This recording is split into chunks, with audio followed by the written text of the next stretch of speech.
Sekarang kita mulai bicara mengenai survei dalam rangka pemilihan umum. Praktek survei, penelitian atau riset, atau nama lain yang disebut dengan polling pendapat, ini sering dilakukan menjelang pelaksanaan pemilihan umum, atau juga dipraktekkan untuk menggiring pendapat umum, untuk membentuk pendapat umum, public opinion, sehingga masyarakat terpengaruh dengan hasil survei tersebut. Nah, dalam praktek ilmu sosial, survei pendapat ini merupakan satu cara untuk membentuk pendapat umum yang sebenarnya di dalam ilmu sosial ini sangat rentan terjadi penyalahgunaan, terjadi manipulasi, karena data yang digunakan itu tidak bisa atau sering tidak bisa mewakili keseluruhan populasi yang menjadi objek penelitian. Jadi ini beda dengan ilmu eksakta, di mana data yang digunakan itu adalah material dalam bentuk benda. Tapi kalau pendapat manusia, pendapat orang, tentu ini sangat mudah dipengaruhi oleh pihak lain dan bisa dimanipulasi, dan juga dia sangat mudah berubah pendapat itu setiap saat. Sehingga dalam rangka menggalang pendapat umum untuk meningkatkan elektabilitas seseorang calon yang maju dalam pemilihan umum, baik sebagai calon presiden, calon gubernur, calon bupati, atau calon anggota legislatif, ini dilakukan untuk membentuk opini dalam rangka meningkatkan elektabilitas. Tentu proses yang dilakukan ini menggunakan sampel, menggunakan metode dalam ilmu penelitian ilmu sosial seperti kita sebut tadi. Tentu ini tidak ada jaminan akurasinya, apalagi kesempatan untuk selalu berubah ini sangat-sangat besar. Nah, masyarakat awam yang mudah terpengaruh terhadap publikasi, apalagi sekarang melalui media sosial, itu yang diulang-ulang disiarkan mengenai hasil polling, hasil survei yang dilakukan oleh lembaga survei, ini tentu sangat potensial disalahgunakan, sehingga harus ada kekuatan pemahaman, kekuatan akal untuk memahami secara benar atau menghindari yang namanya hasil survei bidang politik ini.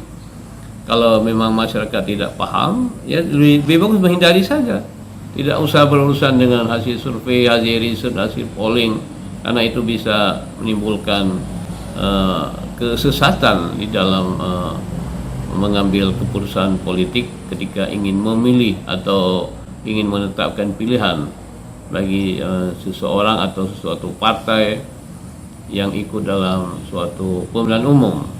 Jadi apa yang ingin saya katakan di sini, bahwa metode yang digunakan itu bukan jaminan, ya, bukan jaminan. Dan lembaga-lembaga survei walaupun dikatakan ilmiah, saintifik, segala macam itu tidak bisa menjadi jaminan, tidak bisa memberi garansi bahwa itu benar. Nah, makanya saya kira lembaga-lembaga yang memang menjalankan usaha survei ini sama dengan perusahaan juga, jadi mencari keuntungan. Nah, itu wajar, ya, sebagai orang manusia yang mencari keuntungan melalui jasa survei ini, ya, jasa polling pendapat yang dibutuhkan oleh orang yang ingin meningkatkan elektabilitas yang di dalam pemilu. Saya kira itu hal yang wajar saja. Tapi yang penting adalah masyarakat awam yang tidak paham ini lebih bagus menghindari saja dari mendengar hasil survei yang barangkali itu bisa tidak sesuai dengan harapan mereka ini. Jadi ini pesan moral yang harus kita sampaikan, karena jangan sampai kekuatan media sosial sekarang ini yang begitu dahsyat itu bisa menyesatkan masyarakat seolah-olah hasil survei, hasil riset ini benar. Jadi itu belum tentu benar.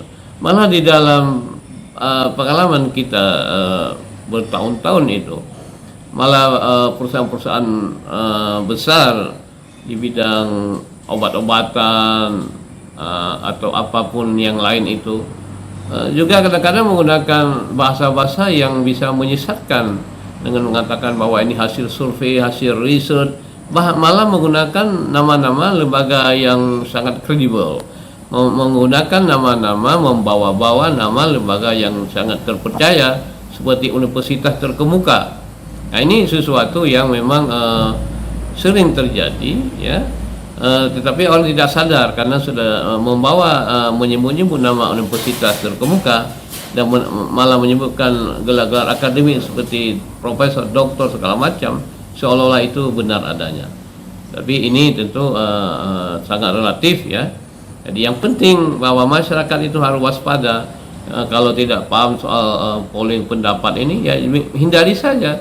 Jangan dijadikan suatu patokan, suatu acuan untuk dasar untuk menentukan pilihan. Dan termasuk juga mereka yang menggunakan jasa surveyor ini, para peneliti ini juga belum tentu dia juga akan mendapatkan manfaat, karena bisa saja keinginan mereka itu karena dibayar ya dipenuhi apa keinginan dari mereka yang meminta dilakukan survei. Itu juga bisa direkayasa demi memenuhi harapan dari orang yang membayar. Jadi ini memang dunia bisnis. Ya, business is business. Jadi politik is politik. Jadi sangat penting masyarakat awam ini dilindungi dari penyesatan yang mungkin saja terjadi di dalam kegiatan lembaga polling ini. Jadi saya kira ini adalah suatu counter yang harus kita lakukan untuk memberi keseimbangan supaya masyarakat awam ini bisa terlindungi dari praktek yang dapat merugikan masyarakat itu sendiri. Jadi ini sebagai awal diskusi bagi mahasiswa hari ini, saya kira kita bisa diskusikan mendalam secara ilmiah, secara saintifik. Karena pendapat saya juga belum tentu benar, tapi kita perlu uji dengan akal kita, dengan akal sehat, dengan menggunakan populasi yang mereka lakukan sesuai dengan survei-survei yang dilakukan oleh berbagai pihak. Jadi populasinya apa, bagaimana mengambil kesimpulannya.